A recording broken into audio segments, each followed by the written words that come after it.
Assalamualaikum warahmatullahi wabarakatuh. Bismillahirrahmanirrahim. Alhamdulillahi rabbil alamin.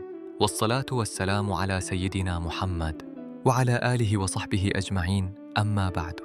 Sahabat fillah yang dirahmati Allah, segala puji bagi Allah Subhanahu wa Ta'ala yang masih mempertemukan kita dengan waktu, dengan nafas, dan dengan kesempatan untuk kembali menyambut bulan yang penuh kemuliaan, Ramadan 1447 Hijriah tahun 2026 Masehi.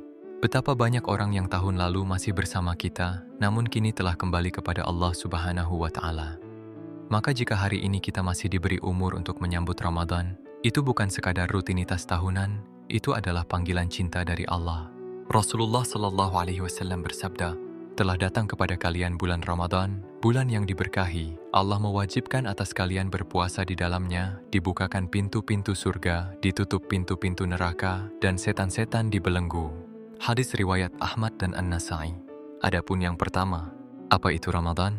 Ramadan bukan sekadar bulan menahan lapar dan dahaga. Ia adalah bulan diturunkannya Al-Quran, bulan pengampunan dosa, bulan pembebasan dari api neraka, bulan pelipat gandaan pahala. Allah Subhanahu wa Ta'ala berfirman dalam Al-Quran surat Al-Baqarah ayat 183, wahai orang-orang yang beriman, diwajibkan atas kalian berpuasa, sebagaimana diwajibkan atas orang-orang sebelum kalian, agar kalian bertakwa. Tujuan utama Ramadan adalah takwa, bukan sekadar lapar, bukan sekadar tradisi, tapi perubahan hati. Yang kedua, bagaimana salaf menyambut Ramadan? Para sahabat dan ulama terdahulu menyambut Ramadan dengan penuh harap dan tangis. Disebutkan bahwa mereka berdoa 6 bulan sebelum Ramadan agar dipertemukan dengannya.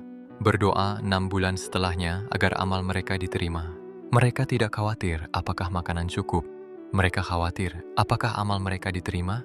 Imam Malik rahimahullah ketika masuk Ramadan, beliau meninggalkan majelis ilmu dan fokus membaca Al-Quran.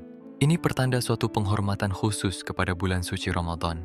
Ketiga, persiapan menyambut Ramadan 1447 Hijriah. Persiapan hati. Ramadan harus disambut dengan taubat yang sungguh-sungguh, membersihkan hati dari iri dan dengki, memaafkan sesama. Rasulullah Shallallahu Alaihi Wasallam bersabda bahwa pada malam nisfu Sya'ban, Allah mengampuni hambanya kecuali orang yang musyrik dan yang bermusuhan. Maka sebelum Ramadan, selesaikan konflik, minta maaf, lunakkan hati, karena hati yang keras sulit merasakan manisnya ibadah. B. Persiapan ilmu. Banyak orang masuk Ramadan tanpa ilmu, padahal kita perlu memahami rukun dan syarat puasa, hal yang membatalkan puasa, sunnah-sunnah puasa, fiqh zakat fitrah. Ibadah tanpa ilmu bisa sia-sia. Rekaman kedua, C. Persiapan amal. Biasakan dari sekarang, salat tepat waktu, qiyamul lail meski 2 rakaat, membaca Al-Quran setiap hari, sedekah walau sedikit. Karena Ramadan bukan tempat memulai dari nol, tetapi melanjutkan kebiasaan baik yang sudah dibangun. Keempat, keutamaan besar di bulan Ramadan. Malam Lailatul Qadar. Allah Subhanahu wa Ta'ala berfirman dalam surat Al-Qadr, Lailatul Qadar lebih baik dari 1000 bulan. 1000 bulan sama dengan lebih dari 83 tahun. Bayangkan, 1 malam lebih baik dari umur rata-rata manusia. Apakah kita rela melewatkannya dengan tidur dan lalai? B. Ampunan Allah.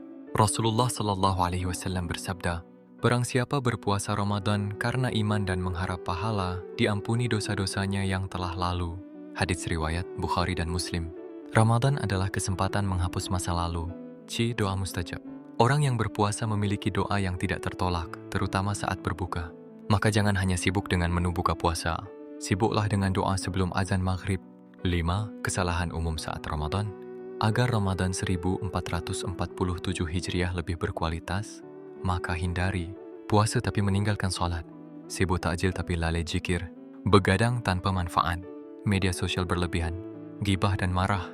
Rasulullah Shallallahu Alaihi Wasallam bersabda, barang siapa tidak meninggalkan perkataan dusta dan perbuatan buruk, maka Allah tidak butuh ia meninggalkan makan dan minumnya.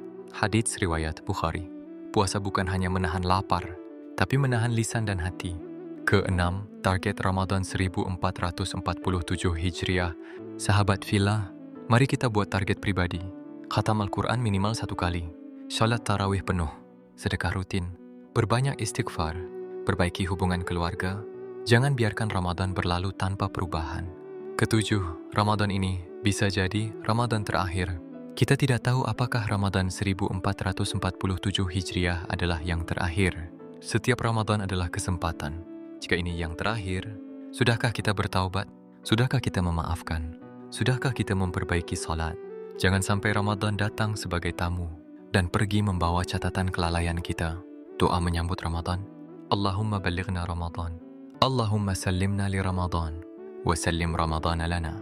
Wa tasallamhu minna mutaqabbala. Ya Allah, sampaikanlah kami ke bulan Ramadan.